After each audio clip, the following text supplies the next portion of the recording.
관상학을 배워서 어떻게 100% 활용하는지 지금서부터 그 방법을 한번 알아보도록 하겠습니다.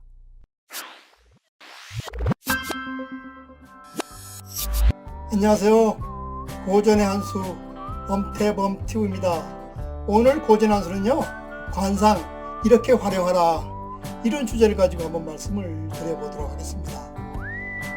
여러분들이 시청하는 이 관상학은요, 수천 년을 이어온 학문입니다. 만약 이 관상학이라는 학문이요, 통계적인 학문, 즉 사실을 입증하지 못했다면요, 벌써 없어졌을 겁니다. 따라서 우리는요, 이런 신뢰에 기반해서 관상을 배워서 그리고 일상생활에 활용할 필요가 있습니다. 따라서 이번 시간에는요, 관상을 배워서 어떻게 활용하는지요, 구체적으로 한번 알아보도록 하겠습니다. 우리가요, 관상을 공부할 때는요, 크게 두 가지 목적을 두고 우리는 관상을 공부합니다. 첫째로 우리가 관상을 공부하는 이유는요, 운명을 미리 알아내서 그 사람들의 근심을 덜어주는 데 그 목적이 있습니다. 관상학에서는요, 피흉축일이라는 말이 나옵니다. 흉한 일은 피하고 길한 일로 나아갈 수 있게끔 관상학을 배워서 활용하자는 겁니다.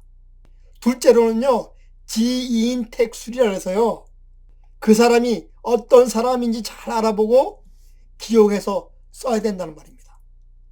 예나 지금이나요, 사람을 평가하고 알아본다는 것은요, 무척 어렵고 중요한 일입니다. 그럼 관상학을 배워서 어떻게 100% 활용하는지 지금서부터 그 방법을 한번 알아보도록 하겠습니다. 오늘 방송은요, 지금까지 방송한 방송 내용을 종합해서 말씀드리는 거니까 중복되더라도 여러분들은 이 점 참고해서 방송을 봐주시면 되겠습니다. 그럼 관상을 어떤 분야에서 어떻게 활용이 가능한지 먼저 그 순서를 알아보고 그 다음에 세부적으로 하나하나 알아보도록 하겠습니다. 관상을 활용하는 첫 번째 방법은요, 금전 거래할 때 활용이 가능하다는 겁니다. 두 번째는요, 범죄를 저지를 사람을 보고 판단이 가능하다는 겁니다. 세 번째, 목소리를 통해서 그 사람의 글의 크기, 즉 스케일의 크기를 파악이 가능하다는 겁니다. 네 번째는요, 한의학 등 의학과 연계해서 그 사람의 질병을 알아볼 수 있다는 겁니다. 다섯 번째는요, 기업체에서 사람을 채용하고 그리고 인사 배치에 활용이 가능하다는 겁니다. 마지막 여섯 번째는요, 성형이나 미용에서도 이 관상을 활용할 수 있다는 겁니다. 이 밖에도요, 여러 가지가 있지만 오늘은 시간 관계상 대표적으로 이 6가지만 오늘 세부적으로 한번 말씀을 드려보도록 하겠습니다. 관상을 활용하는 첫 번째 방법은요, 금전 거래할 때 사용이 가능하다는 겁니다. 나에게 돈을 잘 빌려줄 사람들은요, 콧구멍이 큽니다. 따라서 콧구멍이 큰 사람한테 가야 됩니다. 그리고 미간이 넓은 사람하고요, 손이 큰 사람한테 돈을 빌리러 가야 됩니다. 반대로 내가 돈을 빌려줄 때는요, 범령, 즉 미소손이 뚜렷한 사람한테 내 돈을 빌려줘야 됩니다. 왜냐하면 책임감이 있기 때문입니다. 또한 입을 꽉 다문 듯하고 입꼬리가 선명한 사람한테 내 돈을 빌려줘야 되고, 이빨이, 치아가 빈틈없이 촘촘한 사람한테 내 돈을 빌려줘야 됩니다. 그러나 내가 돈을 빌려줘서는 안 될 사람이 있습니다. 예를 들어서 물고기 눈처럼 눈이 동그란 사람과 위에 입술이 얇은 사람한테는 내 돈을 빌려주지 말아야 됩니다. 두 번째, 관상법의 활용은요, 범죄를 저지를 사람을 관상을 통해서 판단이 가능하다는 겁니다. 첫째, 흰자위가 아래로 보인 하백안의 눈동자를 가진 사람은요, 범죄를 저지를 확률이 높고, 두 번째, 상백안, 즉 흰자위가 위로 보이는 사람들은 경제적 거래할 때 사기꾼의 기질이 있으니까요, 조심을 해야 됩니다. 세 번째, 이 사백안은요, 흰자위가 상하 좌우로 다 보이는 사람입니다. 한마디로 포항무동한 사람입니다. 이런 사람들은 각별히 조심해야 된다고 방송할 때 누누이 말씀드린 적이 있습니다.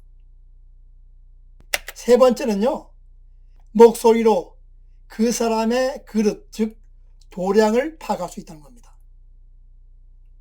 목소리를 통해서요, 그 사람의 노여움과 기쁨과 슬픔, 즉 희로애락의 감정을 고스란히 읽어낼 수 있습니다. 그릇이 큰 사람은요, 기쁠 때나 슬플 때나 감정을 잘 컨트롤해서 태연하게 행동합니다. 그러나 화를 내고 목소리를 높이는 등 허둥대는 사람은요, 그릇이 작은 사람에 불과하다 그랬습니다. 따라서 목소리만 유심히 잘 들어도 그 사람의 진정성을 파악할 수가 있는 겁니다. 네 번째 관상의 활용 방법은요, 한의학과도 연계가 가능하다는 겁니다. 왜냐하면요, 그 사람의 안색을 통해서 그 사람의 건강 상태를 알 수 있기 때문입니다. 관상학에요, 관형 찰색이라는 말이 나옵니다. 얼굴의 형태를 관찰하고 기색을 살펴보아서 그 사람의 건강 상태를 파악이 가능하다는 뜻입니다. 서양에서는요, 고대 히포크라테스가 얼굴색을 보고 환자의 병 진단을 했다는 그런 기록도 있습니다. 또한 이 가까운 대만에서는요, 관상학과 의학을 연계해서요, 체계적으로 비교한 그런 책자도 나왔습니다. 이는 관상을 한의학과 연계해서 연구한다면 한의사가 진료하는데 많은 도움이 되리라고 저는 확신을 합니다. 다섯 번째는요, 사람의 체온과 인사 배치에 활용이 가능하다는 겁니다. 요즘은요, 취업이 하늘의 별 따기입니다. 따라서 취업 준비생들은요, 면접에서 호감 가는 인상을 만들기 위해서 성형을 하거나 화장법을 배우는 등 다양한 방법으로 취업을 준비하고 있습니다. 요즘은요, 학력 파괴 시대입니다. 신입사원 면접 볼 때요, 학력난을 아예 없애버립니다. 따라서 요즘의 입사 면접은요, 그 사람의 이미지, 즉 얼굴을 보고 채용하는 경향이 아주 뚜렷하게 나타나고 있습니다. 마지막으로요, 성형이나 미용 화장에도 관상을 활용할 수 있다는 겁니다. 요즘은요, 성형외과 의사들도 관상학을 공부합니다. 관상은요, 균형과 조화를 이루는 것을 기본으로 합니다. 성형수술의 문제점은요, 얼굴의 균형과 조화를 깰 수 있다는 그런 위험성이 있는 겁니다. 균형과 조화가 깨지면요, 어느 순간 정형화된 얼굴이 실직나는 얼굴로 바뀌게 됩니다. 따라서 성형수술할 때는요, 이왕이면 균형과 조화를 우선으로 하는 관상학을 배워서 관상학적으로 좋게 성형수술을 하고 싶어 합니다. 따라서 성형에서도 관상을 충분히 활용할 수 있는 겁니다. 그리고 여성들이 화장할 때는요, 가급적 관상학적인 관점에서 하는 것이 여러모로 좋습니다. 좋은 관상 메이크업을 통해서 부위별로 관리함으로써요, 운세를 달라지게 할 수 있기 때문입니다. 즉, 미학적인 요소를 관상에 접목함으로써 운명을 개척할 수 있다는 겁니다. 제가 얼마 전에 방송한 대박나는 여자 관상 화장법이 있습니다. 이 방송을 보시면 화장할 때 관상학적으로 어떻게 해야 되는지 자세한 내용이 있으니까요, 이 영상을 참고해 주시면 됩니다. 이 밖에도요, 관상을 접목해서 현실에 적응할 수 있는 분야가 무궁무진합니다. 유소의 인물지에 보면요, 이런 말이 나옵니다. 성현이 총명하다는 것은요, 인물을 잘 식별해서 기용해서 쓰는 것이라고 했습니다. 인간과 인간관계에서는요, 우리가 생을 마감할 때까지 수많은 사람과 접촉하며 살 수밖에 없습니다. 주위에 얼마나 좋은 사람이 많고 얼마나 나쁜 사람이 있느냐에 따라서 내 인생이 실패하기도 하고 성공하기도 합니다.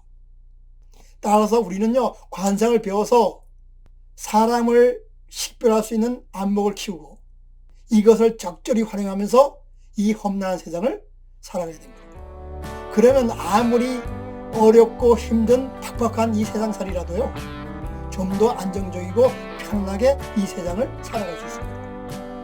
그럼 오늘 고전의 한 수는요 여기서 마치고 다음 시간에 다시 찾아뵙도록 하겠습니다.